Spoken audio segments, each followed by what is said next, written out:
నిద్ర లేవగానే ముందు చేసే పని పళ్ళు తోముకోవడం. క్రమపద్ధతిలో చేయని వారిలో దంతాలు గారపడటం, పుచ్చిపోవటం, నోటిలో పుళ్ళు ఏర్పడటం వంటి మార్పులు సహజమే. చాలామంది హడావుడిగా బ్రష్ చేసేవారే తప్ప దంతాల పరిస్థితిని గమనించుకోరు. దీనివల్ల పిప్పి పన్నును సూచించే నల్లని మచ్చలు ఏమైనా పళ్ళ మీద కనిపిస్తే ముందుగానే దానికి తగు చికిత్స తీసుకోవచ్చు.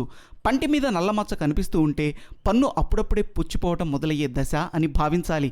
అప్పటికీ గుర్తించకపోతే ఈ నల్ల మచ్చ స్థానంలో రంధ్రం ఏర్పడి తినే ఆహారం అందులో ఇరుక్కుపోవటం మొదలవుతుంది.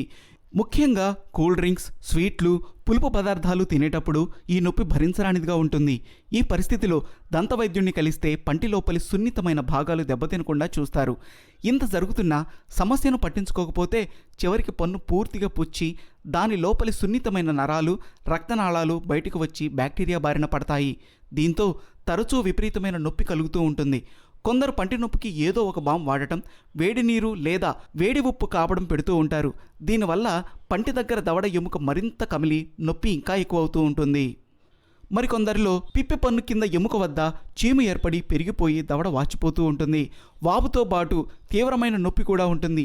ఈ దశలో దవడకు రంధ్రం చేసి చీము తీయాల్సి వస్తూ ఉంటుంది. దీనివల్ల దవడపైన నల్లని మచ్చ శాశ్వతంగా ఏర్పడే ప్రమాదం ఉంది. ఈ పరిస్థితులను నివారించాలి అంటే దంత సమస్యను మచ్చలు పడినప్పుడే గుర్తించి తగు చికిత్స తీసుకోవాలి. కాస్త ఆలస్యమైన ఆ పంటికి రూట్ కెనాల్ ట్రీట్మెంట్ చేసి ఆ పంటిని కాపాడుకోవచ్చు.